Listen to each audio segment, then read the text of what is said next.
Maduro on Saturday, saying he had watched live as U.S. forces seized the Venezuelan leader from a fortress. It was slightly busy, I would say. It was very dark all over, especially in Venezuela. The team did an incredible job. They rehearsed and practiced like nobody's ever seen.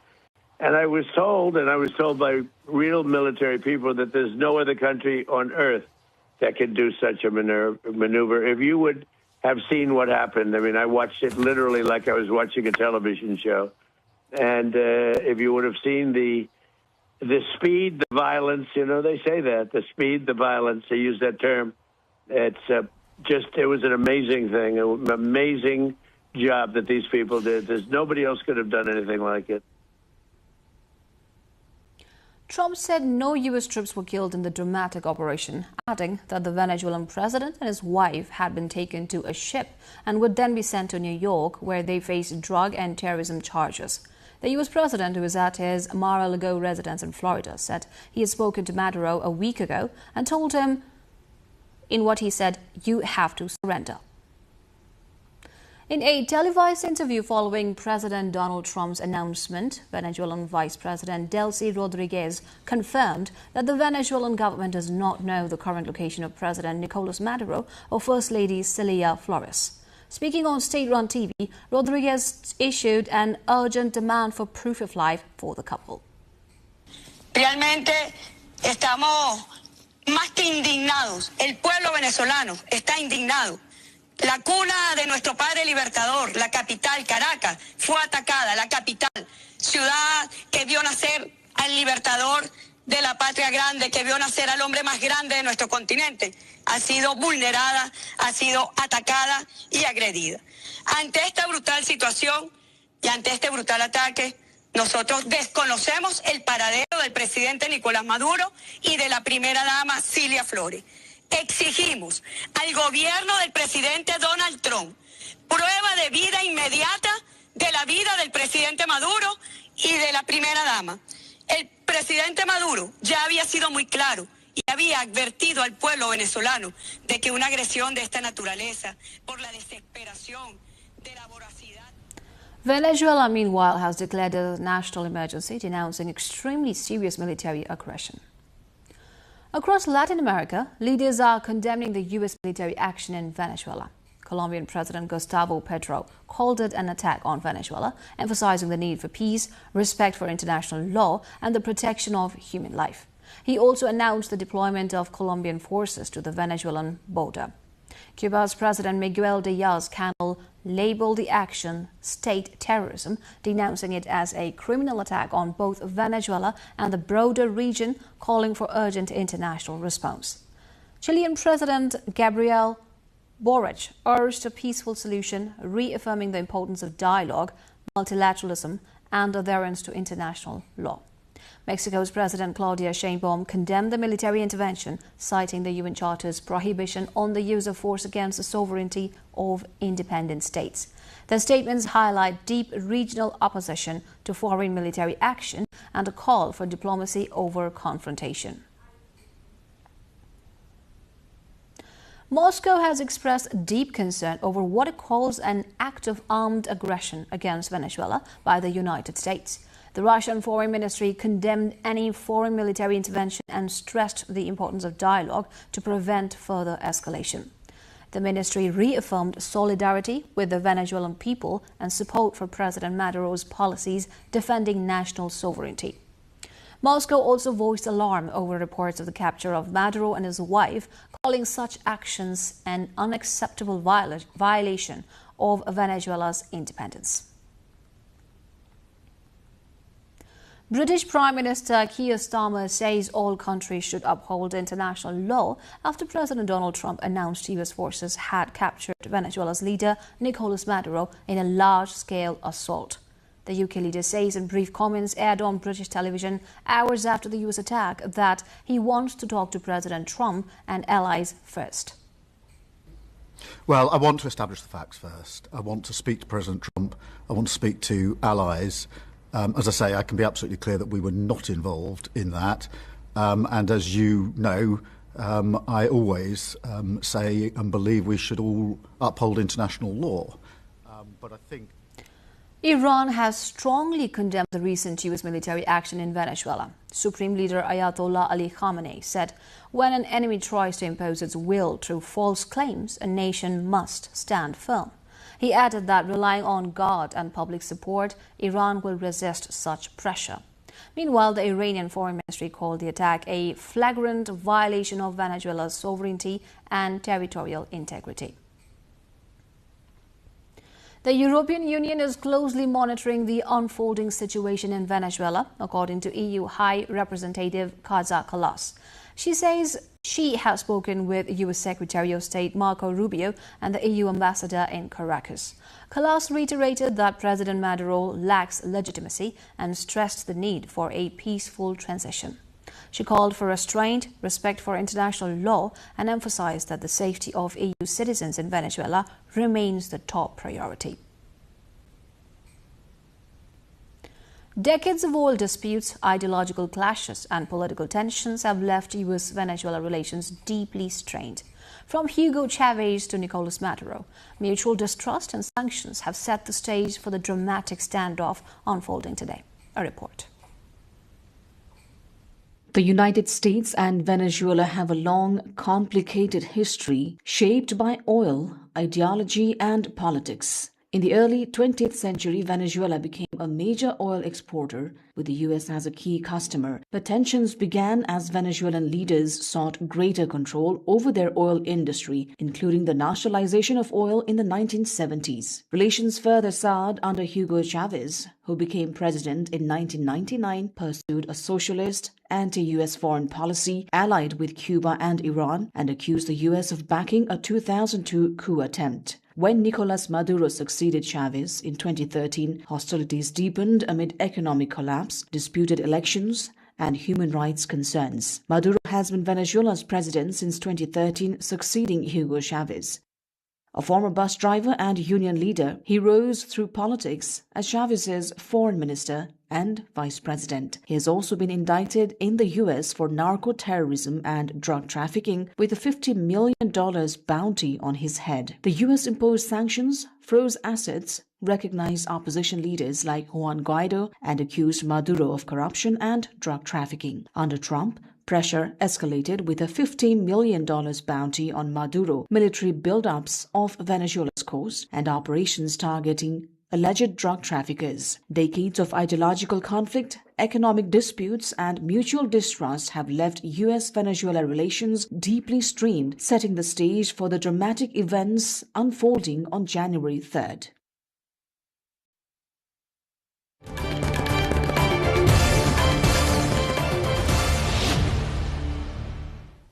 And with this, we wrap up our issue of the day.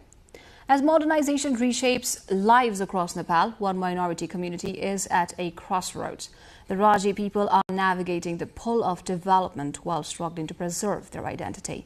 More on this in our cover story.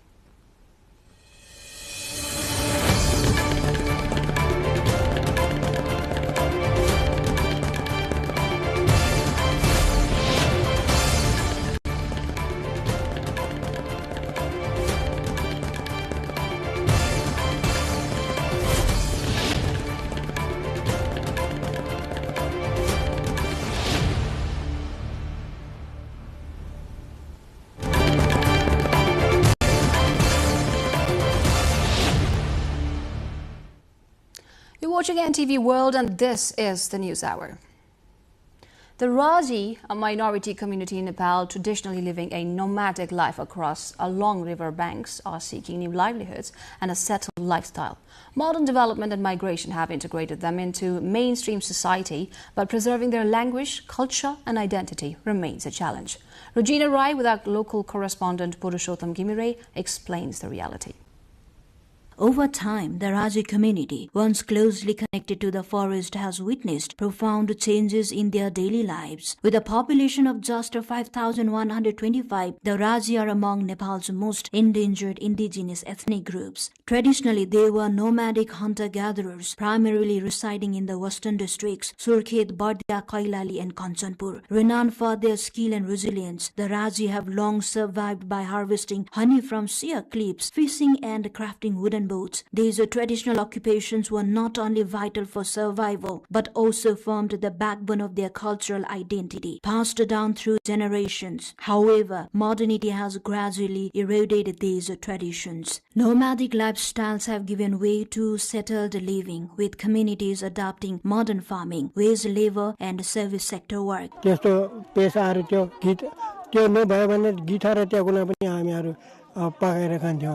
While permanent settlement has brought short-term benefits such as improved access to education, healthcare and social services, it has also introduced economic hardship. Many Raji children still miss out on schooling, and sustaining families through ancestral skills has become increasingly difficult as forests shrink and traditional tools lost their utility. Conservation policies and the expansion of community forests have further declined the Raji's traditional survival identity. The government provides social security allowances to support this endangered group, yet challenges in education, employment and cultural preservation persist. Many members of the community express dissatisfaction with these incomplete transitions, feeling a loss of cultural continuity as their nomadic way of life fades into memory. Despite these challenges, the Raji remain rich in language, culture and customs. Their most significant festival, Gurua Puja, continues to draw participants from neighboring communities, fostering social harmony. Protecting the language, culture and identity of the Raji has become a shared responsibility, requiring active support from both the state and broader Nepali society. Yet the reality remains. The tales of the Raji's rooted nomadic existence now survive largely in memory. Rosina Rai with the local correspondent Purushottam Ghimire, Kohalpur, Nepal.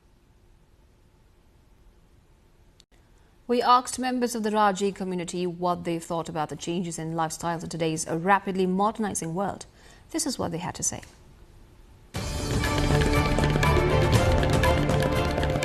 माछा मार्ने भनेको विशेष अब असोज कात्तितिर प्राय त्यसपछि फागुनदेखि तपाईको जेठसम्म माछा मार्ने त्यसपछि सीमित समयमा चाहिँ अब के गर्ने त आउँछ त्यसपछि चाहिँ तपाईको भारततिर जाने प्राय त्यो बाटा दिएबाट अलिकति हामीलाई चिर्छ नत्र बिटा कोरेर खाने तौर कोरेर खाने गर्थ्यौं त घाँस पात गर्ने भएर खेतीपाती सँगाल्ने धान गहुँ काट्ने सिमट्ने मकैहरू भएको खेती के नभएको त के अहिलेको पेशा व्यवस्था अरु केही पनि छैन सर पहिलेको पेशाहरु त लोभो अहिले खाली त्यतिकै अलिअलि दुई चार कट्ठा दुई चार रोपनी जग्गा छ भने अलिक सागभाजी लगाएर खाने र बाँकी त्यहाँबाट फाल्टु देश प्रदेश मध्येमा पनि काला पार सिवाय हामीहरुको उपाय केही छैन ठुलठुला सहर बजारमा जाने हामीहरु कोही मान्छे छैन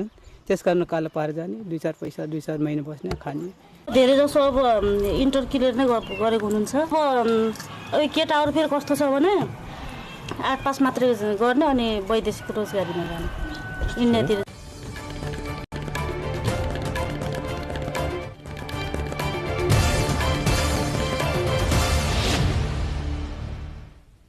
And that's a wrap on our cover story of the day. Now moving on to more updates from the National Front. The Election Commission of Nepal is currently reviewing nominations submitted by political parties for the proportional representation system.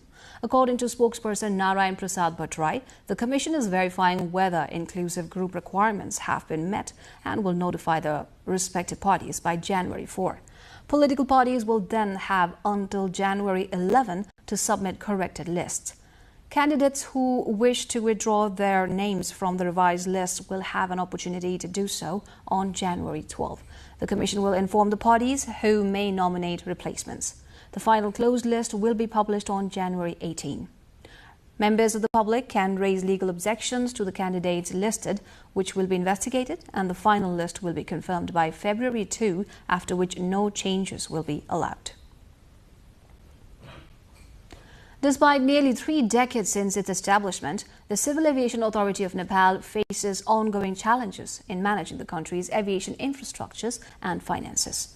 Of Nepal's 55 airports, only 26 are currently in regular operation, highlighting both the potential and the limitations of the nation's air transport network.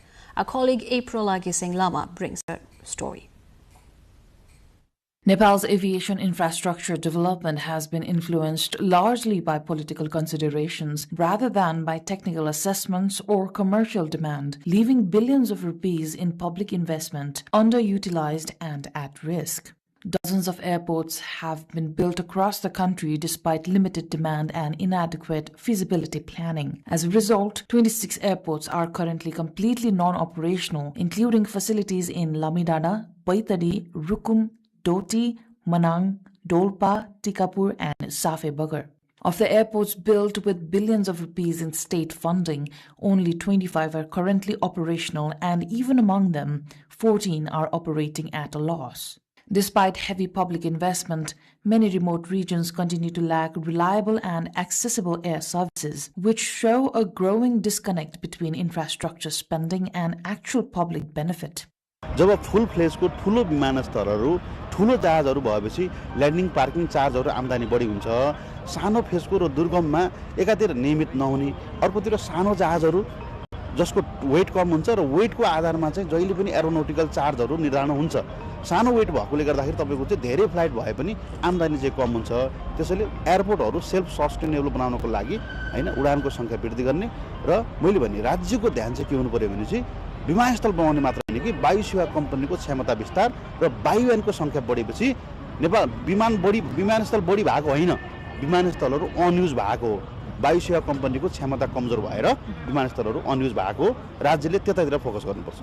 With operating costs exceeding revenue, the Civil Aviation Authority is struggling to sustain many of these facilities. Of the country's airports, 42 have paved runways, while 13 still have unpaved surfaces, causing flight operations to come to a complete halt during the monsoon season. Although 10 airports are technically equipped for night operations, regular night flights are effectively conducted at only 3. Public funds spent without strategic planning or commercial viability have resulted in widespread losses and abandoned infrastructure. Aviation experts warn that no new airports should be constructed without thorough feasibility studies, technical assessments, and stakeholder consultation, cautioning that continued politically driven expansion could further strain public resources.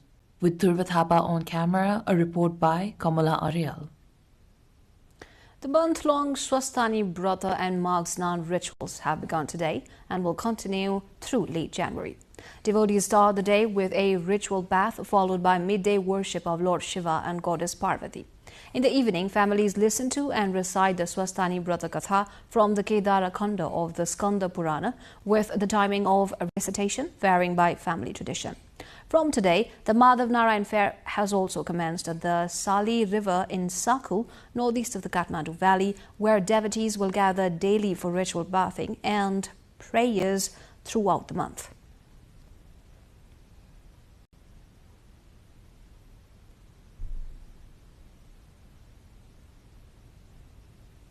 International news coming up next. For now, a quick recap of the headlines.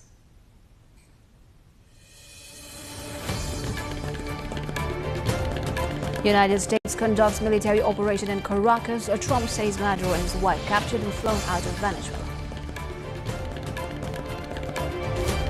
Global leaders condemn U.S. military action in Venezuela, urge diplomacy, respect for sovereignty and international law. Badrapur Airport resumes operations after Buddha Air overrun amid widespread challenges in Nepal's aviation infrastructure.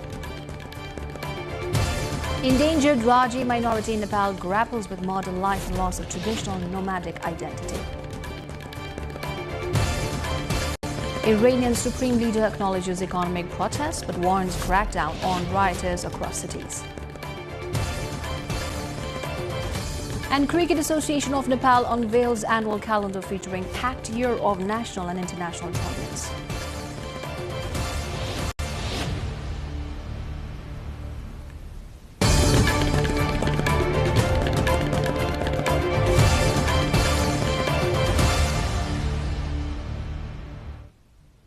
Saudi Arabia's foreign ministry has called for Yemen's southern factions to attend a dialogue in Riyadh after a dramatic turn of events in the south brought Saudi Arabia and the United Arab Emirates into unprecedented direct confrontation.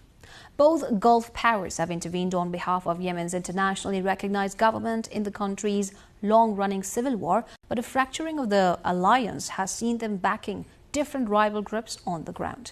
One of the groups is now pushing to declare the independence of a breakaway state in southern Yemen. On Friday, the UAE-backed force declared that a war had begun, accusing Saudi-backed ground forces of launching an attack alongside airstrikes by the Saudi Air Force. The Saudi ministry urged a comprehensive conference in Riyadh to bring together all southern factions to discuss just solutions to the southeastern cause in a statement on social media. Riyadh said the Yemeni government had issued the invitation for talks. Yemen's civil war broke out in 2014 and has plunged the already impoverished country into years of deadly violence and one of the world's worst hunger crises. A devastating fire tore through the Lake Constellation nightclub in the Crans, Montana ski resort early on New Year's Day, killing at least 40 people and injuring more than 100, authorities said. Many of the injured were transferred to specialized burn units across Switzerland and neighboring European countries, including Italy. A doctor at a Milan hospital treating several victims reported that the patients are doing well and receiving ongoing care. Authorities continue working to identify victims, some of whom were minors, while hospitals in the region reached capacity treating burn and trauma injuries, prompting cross-border evacuations. China's 42nd Antarctic expedition hit a new milestone as the Shuelong icebreaker successfully arrived at the country's Qinling station on Sunday evening after a challenging two-week voyage through treacherous sea ice. Shuelong is currently conducting the unloading of about 1,400 tons of vital supplies, including logistical support, engineering materials, scientific equipment, and fuel for the Qinling station. The vessel departed 2 weeks ago from an unloading site in the waters near Zongshan station. En route, it braved a range of extreme polar conditions, including dense floating ice and multiple cyclones. Traveling with its sister ship, Shuelong 2, the pair first navigated the solid ice region of Pritz Bay and then the chaotic outer ice zone.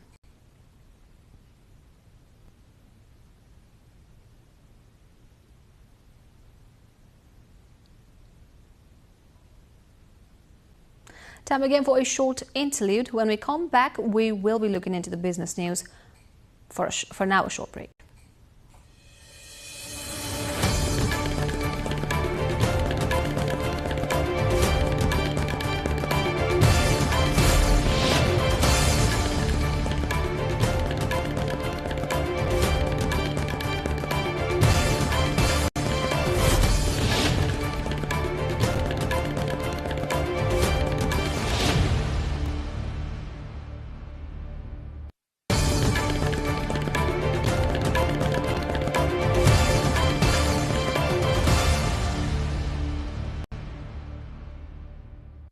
In eastern Nepal, farmers are facing mounting concerns as prices for chiraito, a key medicinal herb, have dropped sharply in early January 2026. The price per 40 kilograms has fallen to around $194 to $207 down from as high as $284 last year. The decline has left growers in districts such as Bhojpur frustrated, with many storing their harvest in hopes for better returns, while others consider shifting to alternative crops amid market uncertainty.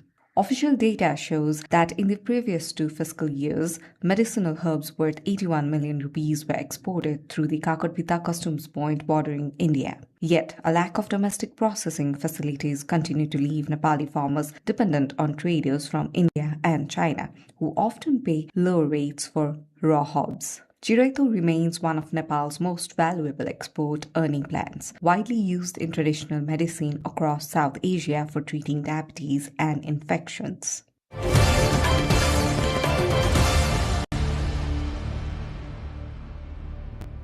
In 2025, a total of around 313,300 tourists visited the Patton Museum. According to Patton Museum, among them were 105,300 foreign tourists, including 43,053 from SAARC countries. In 2025, 40,400 Nepali students and 125,550 Nepali general visitors toured the museum. Museum informed that the number of Nepali visitors have been steadily increasing each year, and that the main reasons for the decline in foreign tourists were the Gen Z movement and ongoing road improvement works in the Patton Darbar area.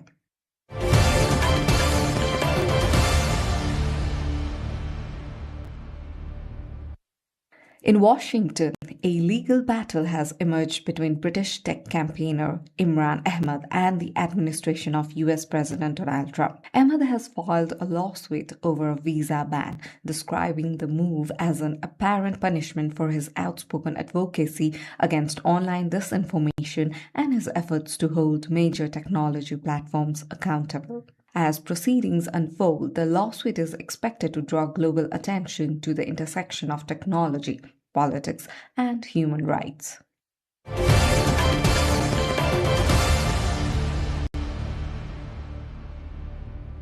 Venezuela is closing the books on a turbulent year marked by deepening tensions with the United States and mounting economic strain. Official figures show the cost of purchasing a US dollar has surged by 479% over the past 12 months, underscoring the scale of the country's financial instability. The sharp rise reflects the pressures of inflation, currency devaluation, and political uncertainty, all unfolding against the backdrop of an escalating diplomatic crisis with Washington. As Venezuela enters the new year, the staggering increase in exchange rate highlights the challenges facing its economy and the uncertain path ahead for millions of citizens.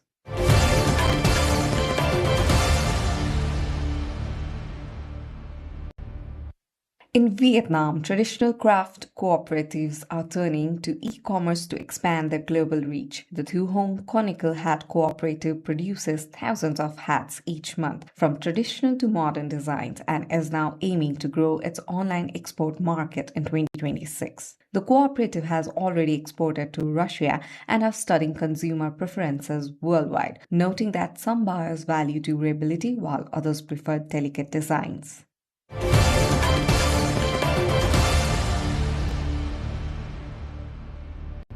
In Afghanistan's Kandahar province, cotton cultivation is on the rise following government efforts to promote the crop as an alternative to poppy. Officials report that cotton was planted on 2,150 acres this year, an increase of 100 acres compared to last year with an expected harvest of 8,600 tons. The Department of Agriculture says the expansion reflects growing farmer interest given Kandahar's favorable soil and climate, but despite higher yields, farmers remain concerned about low prices and high production costs. Currently, 7 kilograms of cotton sells for just 190 Afghanis, leaving many growers struggling. Traders have already begun exports with 700 tons shipped to Iran. Cotton is now widely cultivated across Kandahar's district, signaling both opportunity and challenge for the region's farmers.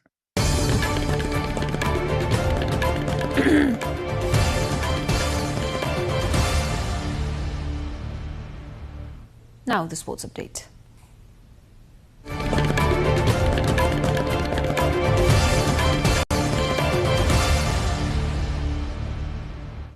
With less than 6 months to go before the 2026 World Cup kicks off, organisers are bracing for what could be their most challenging opponent yet: extreme heat. Soaring temperatures across the United States, Mexico and Canada pose safety issues for players and fans, and a host of logistical issues that remain far from settled.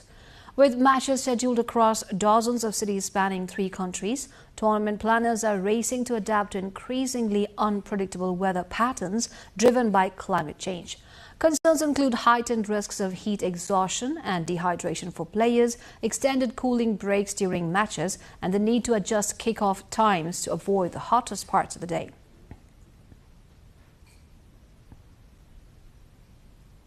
Real Madrid coach Xabi Alonso has admitted he does not know how long star forward Kylian Mbappe will be sidelined after the French striker was diagnosed with a knee strain. The injury is expected to keep Mbappe out of action for at least 3 weeks, but Alonso stopped short of providing a precise timeline for his return.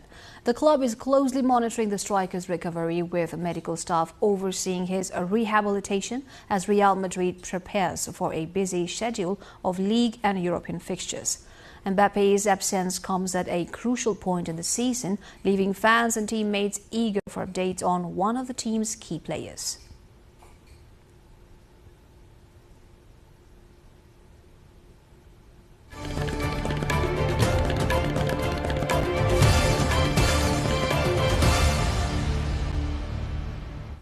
Time now for the weather update, first from Nepal and then from around the world.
Before we wrap up, let's take a look at the top stories that have made it to the headlines this hour.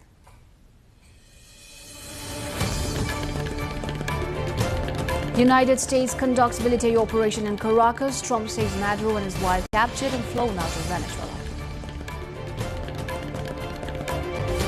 Global leaders condemn U.S. military action in Venezuela, urge diplomacy, respect for sovereignty and international law. Badrpur Airport resumes operations after Buddha Air overrun amid widespread challenges in Nepal's aviation infrastructure. Endangered Raji minority in Nepal grapples with modern life and loss of traditional nomadic identity. Iranian Supreme Leader acknowledges economic protest but warns crackdown on rioters across cities. And Cricket Association of Nepal unveils annual calendar featuring packed year of national and international tournaments.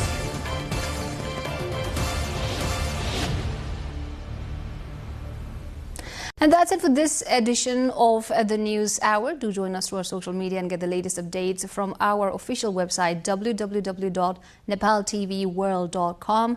I'm Smita Gising Thamang signing off. Thank you for staying with us. Good night.